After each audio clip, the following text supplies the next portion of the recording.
Melbourne is preparing to take another step out of lockdown as New South Wales prepares to reopen to Victoria after more than 4 months. Our reporters are standing by in both locations to bring you the latest details. First to Patrick Murrell in Melbourne. Pat, from tomorrow, Victorians will no longer have to wear masks while outdoors. That's right, Gab. They will still, however, have to carry a mask with them, and that's because masks will still be mandatory while indoors, while on public transport, or while shopping at a supermarket, for example. This rule change comes into effect from midnight tonight, so effectively from tomorrow morning, and it means that Victorians will no longer have to wear a mask when outdoors in a situation in which they can socially distance themselves from others. The Premier today using the example of a trip to Bunnings to illustrate how this will work in practice. If you go to Bunnings and you're in the store, you wear your mask. If you're in the car park, you don't have to wear your mask. But if you're queuing up for a sausage and you're with other people and you are simply not keeping your distance, you're part of a crowd, you need to put the mask on. Carry the mask with you. Common sense drives this. Now, this change has been eagerly anticipated. It is one of a number of measures being eased as of midnight tonight. The Premier making good on promises made 2 weeks ago and even going further in some instances. Now, this is a lengthy list, but here are the highlights and some of the biggest changes. As of midnight tonight, so from tomorrow morning, masks will not be required when outdoors. Outdoor gatherings can expand to 50 people and private household gatherings can expand to 15 visitors per day. Hospitality is receiving a boost with 150 people allowed indoors in larger venues with 1 person per 4 square metres and 50 allowed indoors at smaller venues with 1 person per 2 square metres. All hospitality venues will be allowed to seat 300 patrons outside, but will be required to have a QR code sign-in system. As well as that, religious gatherings are expanding to 150 worshippers indoors or 300 outdoors. Weddings and funerals will be allowed to have 150 guests. 150 people will be allowed at indoor gyms in groups of up to 20.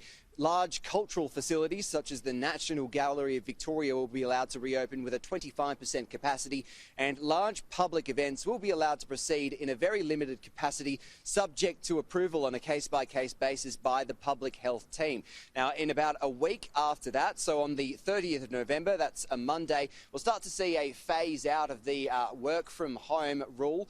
25% of office workers will be allowed to return to their offices. This doesn't include public servants who'll be the last to return to their workplaces.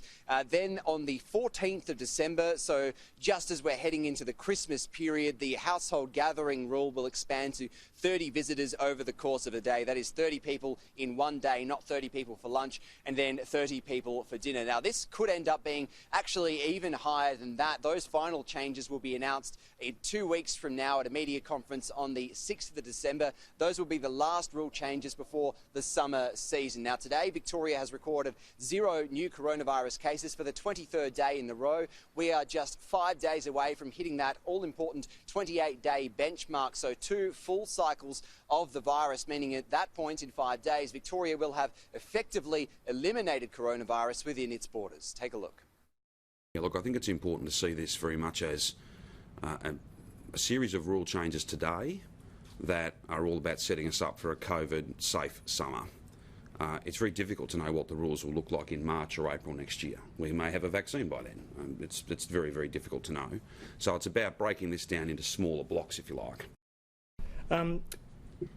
So elimination may or may not be the right word. I think we're talking about no community transmission. I'm pretty confident we're there now. We haven't gotten to that epidemiological threshold of 28 days yet. I'm pretty confident we're going to get to that 28 days. Chief Health Officer Brett Sutton there, not quite using the word elimination, but very confident that community transmission has been eliminated here in Victoria, a state that was once the epicentre of the coronavirus pandemic in Australia, now headed for a COVID normal Christmas. Gab. Yeah, it certainly raises questions if elimination was the strategy all along, but either way, it's great news that we're taking another step out of lockdown. Live to Andrea Crothers in Wodonga now, who's on the Victorian side of the border. Andrea, the town has been inundated with travellers ahead of the border reopening. Yeah, Gab, that's right. For 15 weeks, Victoria has been shut off from every state, most importantly New South Wales. That's where that border will start to lift tonight, 1 minute past midnight. Many people not wanting to wait a moment longer. A great excitement to see my mum and my family, my brother. I'm from Sydney originally, but I live in Melbourne. Yeah, just to get to see her and have a great big hug. She's 92 and it's special. We're hoping to cross the border to go to Sydney to see our grandson we haven't seen. How old is he? I'm going to get trouble here. 7 weeks. Yeah, I think he's that old. That old, yeah. Time's flown, sort of, yeah. I'm trying to add it up in my head and I can't. A few tears there. You can imagine there'll be many more to come once they actually do get to finally meet their little grandson. But I'm joined now by Corey Goldie. Corey, you're the manager here at the Wodonga Caravan and Cabin Park. Just how busy has it been? Oh, look, it's been great. It's put a smile on our face. We've really gone through some tough times for the last 6 months, and as soon as the announcement was made, the phone started ringing hot. People are coming to town, or at least to get to Albury.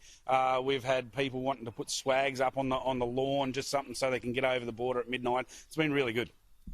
But how's it been in the months leading up to this? Because I imagine this is obviously a big change. Oh, look, it's been a little bit tragic, to be honest. We've all banded together, everyone in the strip. We've got the other caravan parks around the corner. We've got the hotels up the road, and we're all doing it tough, but we've sort of kept ourselves motivated. And, as soon as the announcement come out, early on in the piece when the first announcement, when regional could start to travel, we were hoping for a little bit more, and it didn't come, so that sort of hurt. And then, as soon as the border was opening, the phone just has not stopped ringing. From what you're hearing from people, are you expecting a mass exodus? Look, I do think so. I think that everyone is just wanting to catch up with family and friends and do all the stuff. I mean, you could see South Australia this morning, 2 days in lockdown and they're all out partying. I hate to see what's going to happen when these guys cross the border. Yeah, and now that you mentioned South Australia, particularly given how fragile the situation is, how quickly borders can once again shut, do you think that's perhaps spurred people to go, look, I need to leave now while I can in case everything changes so quickly again? Oh, 100%. It's so volatile that anything can happen. We know outbreaks are going to happen and they will happen. We need contact tracing and everything done, but I think it's get out while you can, get and do it before we get locked down again. And you're heading out soon yourself, aren't you? Yeah, I'm heading away for a few days fishing. We haven't been able to really leave ourselves, so we're just as keen as everyone else to get across that border. Hope you catch a big one. Thanks very much, Corey Goldie, here at the Wodonga Caravan and Cabin Park. But it's really been tough, Gab, for these border communities. Albury, Wodonga, they're twin cities. They've got the river splitting them. Many people here never imagined a time when it would be torn in two.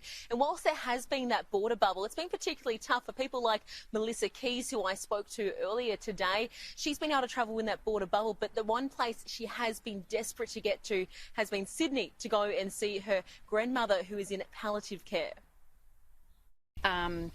But I guess it was incredibly difficult, and it was sad that I could get into New South Wales, but I just couldn't get up the freeway. There are still some implications that people in New South Wales haven't worked through the logistics of actually letting Victorians into nursing homes, so I'm not sure how that will work, but fingers crossed I can get in to see her, yeah. It has, of course, been a mammoth effort to actually man this 1,000-kilometre border between Victoria and New South Wales. At any one time, there's been some 600 police officers, 500 ADF personnel. We saw the New South Wales Premier Gladys Berejiklian, as well as the Police Commissioner Mick Fuller, out today thanking all those who have been helping this, but of course hoping that this really does never happen again.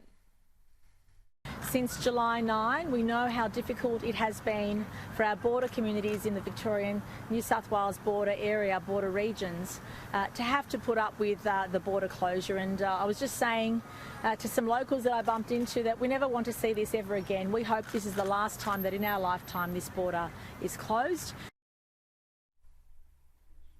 So just under 9 hours before those checkpoints go away, the blockade disappears and people can cross over that border without a permit. This will mean New South Wales is the only state in Australia to have no border restrictions whatsoever.